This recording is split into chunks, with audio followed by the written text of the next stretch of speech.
उद्धव ठाकरेंच्या रामरक्षा आंदोलनापूर्वी नागपूरमधल्या बॅनर हटवले.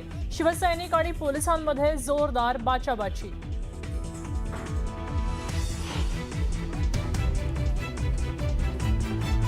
मला सोनम वांगचुक यांना भेटू दिलं जात नाही. हॉस्पिटल बाहेर माझा फोन काढून घेतला. सोनम वांगचुक यांच्या पत्नीचा आरोप.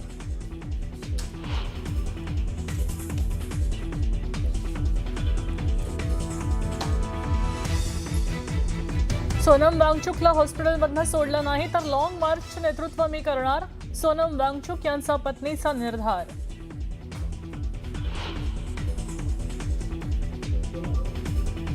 जंतर मंतरवर अभिजित दिपकेवर एका महिलेकडनं शाई फेक, तर आंदोलनात पैसे देऊन आंदोलनात गुंड पाठवल्याचा दिपकेंचा आरोप.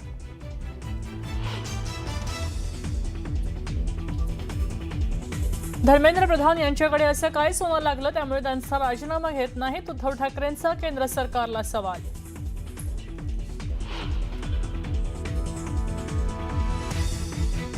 सोनम वांगचुक यांच्याबाबत केंद्राची फक्त बघ्याची भूमिका राहिली. आंदोलन आवाक्याबाहेर जात असल्याचं सरकारनं टोकाचं पाऊल उचललं.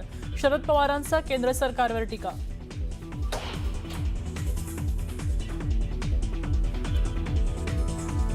नीट परीक्षेच्या निकालात घोळ संपेना. उत्तरपत्रिकेत 522 गुण दाखवले तर स्कोअर कार्डवर अवघे 95 गुण प्राप्त. बीडमधल्या विद्यार्थ्याचा आक्षेप.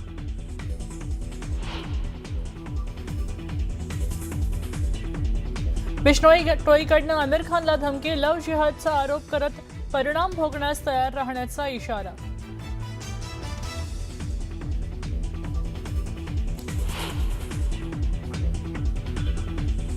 आणि भारताच्या अवकाश क्षेत्रातल्या ऐतिहासिक क्षण. पहिलं खासगी रॉकेट विक्रम-1चं यशस्वीरित्या लॉन्चिंग.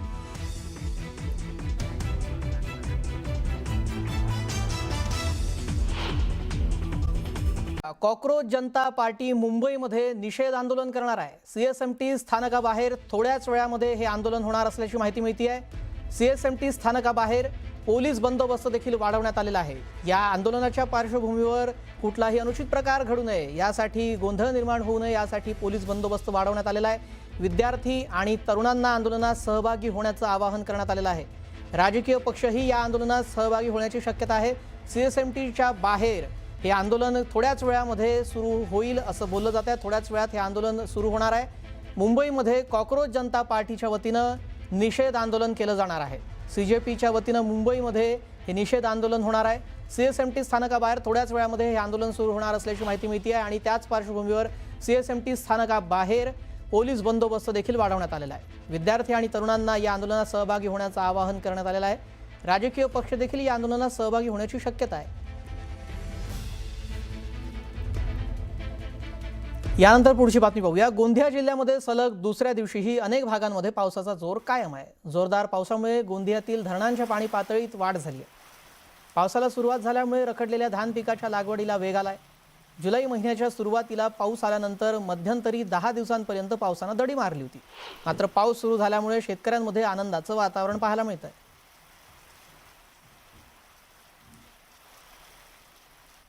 बातमी येवल्यातून आहे. येवल्याच्या धुळगावमध्ये अज्ञात व्यक्तीनं 1 एकरावरील कारल्याची बाग उद्ध्वस्त केल्यामुळे एकच खळबळ आली आहे. शेतकरी संजय वाळकेंनी कांद्याला भाव नसल्यामुळे पीक कर्ज काढून कारल्याची बाग उभी केली होती. बाजारामध्ये कारल्याला चांगला भाव मिळतोय. असं असताना देखील मध्यरात्रीच्या सुमारास अज्ञात व्यक्तीनं कारल्याची बाग मुळासकट उपडून नष्ट केली. त्यामुळं शेतकऱ्याचं लाखो रुपयाचं नुकसान झालंय.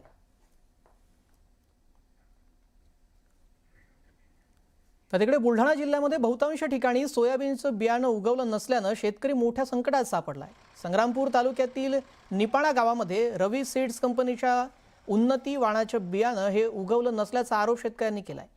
पीक न उगवल्यामुळे शेतकऱ्यांना शेतात रोटावेटर फिरवून पुन्हा दुबार पेरणी करावी लागते. त्यामुळे उत्पादन खर्चामध्ये मोठी वाढ झाली आहे. आर्थिक फटका बसतोय. नुकसानग्रस्त शेतकऱ्यांनी शासन आणि संबंधित कंपनीकडून तातडीनं मदत आणि नुकसान भरपाई देण्याची मागणी केली आहे. शेतकरी आता हवालदिल झाल्याचं पाहायला मिळत आहे.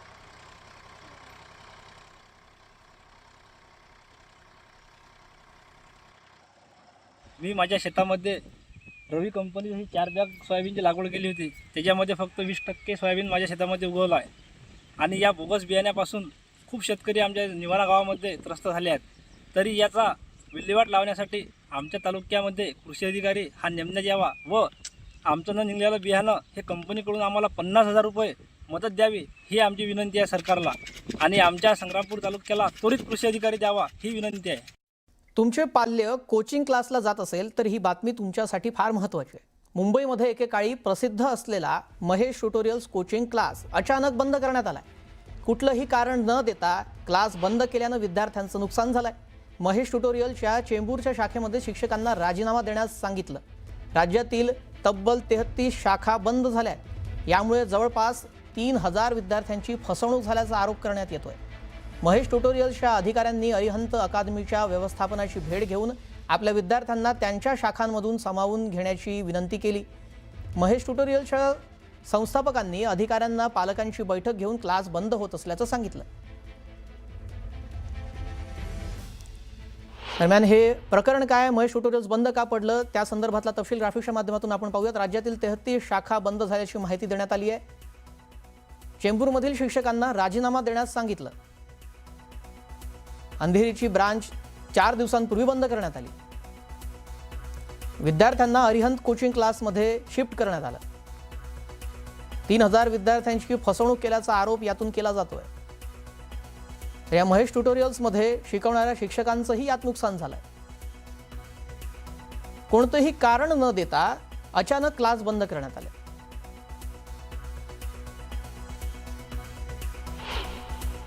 आपण सध्या आहोत मुंबईच्या चेंबूर भागामध्ये आणि खरं तर एक क्लासेस आहे जे अचानक बंद झाल्याचा दावा जे आहे ते पालक करतात. खरं तर खूप नामांकित हे क्लासेस आहे.